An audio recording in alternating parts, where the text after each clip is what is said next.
Hey guys, it's Sarah, and today I bring to you both my February and my March wrap-up. If you hadn't noticed, I had kind of missed my opportunity to do my February wrap-up in a timely fashion, so I kind of just decided to combine the two. I've never done this before. I'm usually really serious about keeping all my wrap-ups separately, but honestly, in total between the 2 months, I only read 5 books, so I felt like it was just a normal wrap-up anyway, so we're just gonna go ahead and do it that way. So the first book I read in February was Flying Lessons and Other Stories, which I think was edited by Ellen O. This anthology is in partnership with We Need Diverse Books, which Ellen O is actually the co-founder of. So essentially all the stories within this anthology have some theme of diversity in them, whether that be sexuality, ethnicity, disability. I found this anthology to be really cute, but I didn't overly enjoy it only because I don't really enjoy middle grade and I didn't realize it was targeted at a middle grade audience. All of the characters within the stories are around the age of like 12 or maybe even a little bit younger, and I just personally don't like that writing style. Although obviously I loved the diversity in these stories, I really enjoyed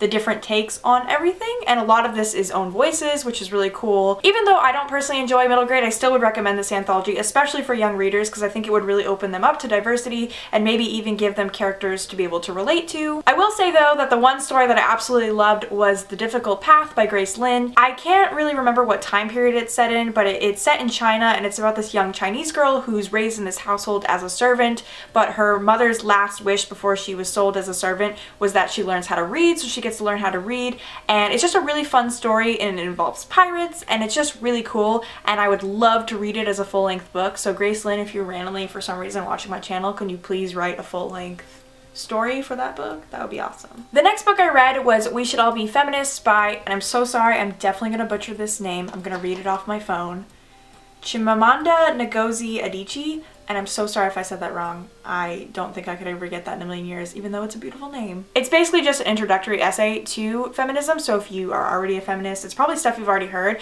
but I still found it good to be reminded of the basics, and it kind of inspired me to want to pick up more feminist literature in the future, so if you have any suggestions for me, please leave them down below, because I really want to read more stuff like this and maybe listen to it on audio, because I just love listening to other women tell me about feminism. The next book I read gave me a lot of mixed feelings, and that was Amour by Krista and Becca Ritchie. This is a new adult book that centers around a girl, I don't remember her name, but basically she drops out of college and moves to Las Vegas to pursue being in the circus. It's kind of like a Cirque du Soleil thing, but it is a fictional version of it.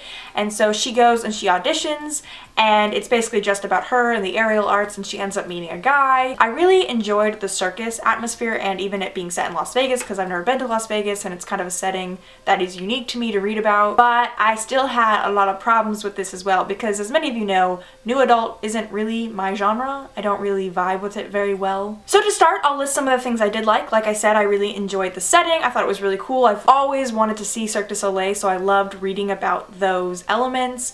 I also really appreciated the athleticism of the characters. I personally get tired just like getting out of bed in the morning or walking up the stairs to my apartment, so it was kind of cool to be reading about characters who were like lifting their body weight on like pieces of silk and like climbing up poles with their bare hands, and I thought that the authors did a good job of describing that. I honestly don't know how you co-author a book. Did they like just like take turns writing scenes? I don't know, but I really enjoyed that because it's something that I don't know how to do. That's one of the things I really love in books, is reading about characters who have hobbies or do things that I can't do, because then I can kind of like put myself in their shoes and pretend that I'm climbing a piece of silk with my hands. Unfortunately, the things I didn't like about this book kind of outweigh the things I did like. I liked Nikolai, the love interest, overall, but I really hated his alpha male, like dominant personality. I do think his relationship with Thora, I just remembered her name was Thora, was based on mutual consent and respect, but I still felt like it was always very dominant. Even though she liked that, I guess if you're into that, that's cool, but that's just not really what I'm into, and I didn't really enjoy that. And they would not stop emphasizing the fact that Nikolai was like 6'5" and Thora was only like 5 feet tall. Like, she's like, I'm so tiny, he's so large, ah, and I'm like, shut up. And with that being said, I obviously did not really enjoy the sex scenes in this book. This might just be a personal thing, like I said, but I just really don't like those dominant alpha male sex scenes. Like, I just don't enjoy it when it seems like one person has more power than the other. It just seemed like Thora was a little bit unsure of how to take possession of her own sexuality, so she kind of just let Nikolai do whatever he wanted to her, and he kind of like told her what to do. And I do understand that he had more sexual experience than her, and I totally get that, you know. that makes sense, but I just didn't really like how it went down. I will admit that there was a fair amount of emphasis on female pleasure, which is always great in sex scenes, but like I said, it just wasn't my cup of tea, and they would not stop using the word cock, which is just gross, and I hate that I even just said that word on my channel. Another thing that really bothered me was that Thora was a reader, and she really enjoyed reading like steamy new adult books, and I feel like this is a really common trope in new adult of having a main character who reads in such a way. It feels very heavy-handed because it kind of feels like, look, this character reads steamy new adult books and you're reading a steamy new adult book. It's like you're the main character or something. I just don't like feeling like the author is trying too hard to make me relate to the character or make me feel like I could be the character. I don't know, I just feel like it puts a weird spin on voyeurism. Not into it. Overall, like I said, it was interesting in a lot of aspects, but I kind of wish it had been written a little bit better. It is self-published. Not to say the self-published books are bad, that's not the case at all, but this new adult self-published book was not for me. And so now moving on to March. The first book I read in March was The Assistants by Camille Perry. The book is about a woman named Tina. I think she's about 30 and she works as an assistant to one of the most powerful men in New York City. After working for him for about 6 years, she's still very underpaid and has a lot of student debt. And so when a technical error happens and she ends up being able to pay off the balance of her student loan with this money that she wasn't meant to get, she kind of like pursues that, and then hijinks ensue and it becomes this big thing and a bunch of people get involved. And I guess that's basically how I would describe it. Like I said, the story itself was kind of fun, but the writing was very weak and the characters were also very weak. I didn't really enjoy them.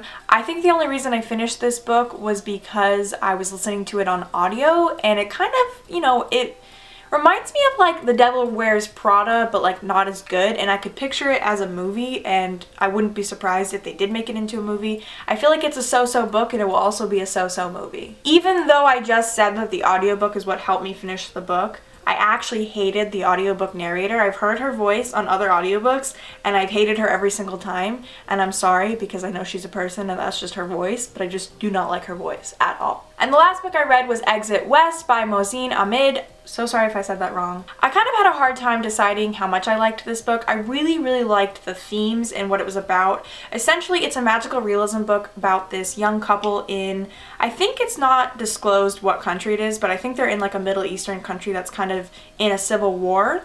And so the first half of the book is them in the Civil War, but then the magical realism element is that there's these doors that start appearing around the world from third world countries where you can kind of like go through them and end up, who knows where you'll end up. And so it kind of is about immigration in a magical realism way. So I really liked the themes and the ideas and the relevance of the story, but the story itself had kind of an odd pacing. I really loved it in like the first 3/4 of the book. Like, I was super into it. I loved the characters. The author himself narrates the audiobook and his voice is beautiful and amazing and soothing, and I loved listening to him talk. I actually listened to a big chunk of this book when I was driving to and from Nashville for a book event. I also really liked the two main characters. I felt like they were really fleshed out. Everyone in this book felt very real. But like I said, I didn't love the pacing. It's very like slice of life, even though it's a different life than I've experienced, obviously, and again, that's interesting, but I didn't really enjoy the pacing, and not much happens. Like, stuff is obviously happening because there's like a civil war and they're immigrating and stuff, but overall, I really enjoyed the book. I think I gave it about 4 stars because, like I said, it's very relevant and I can totally understand why more people would love it more than me. I just personally didn't love it the most out of anything I've ever read, but again, I think it's important and relevant and a good book overall, and the writing is beautiful. But that's pretty much it for the books I read in February and March. I read 2 in March and 3 in February, as you can see, and I think that's okay. That's like pretty average for me as far as reading goes. I definitely want to try to read more in April, although let's be honest, we're already like well over a week into April and I've only read 100 pages of one book, so we'll see how that goes. But yeah, thank you all so much for watching. You're all beautiful. Have a nice day.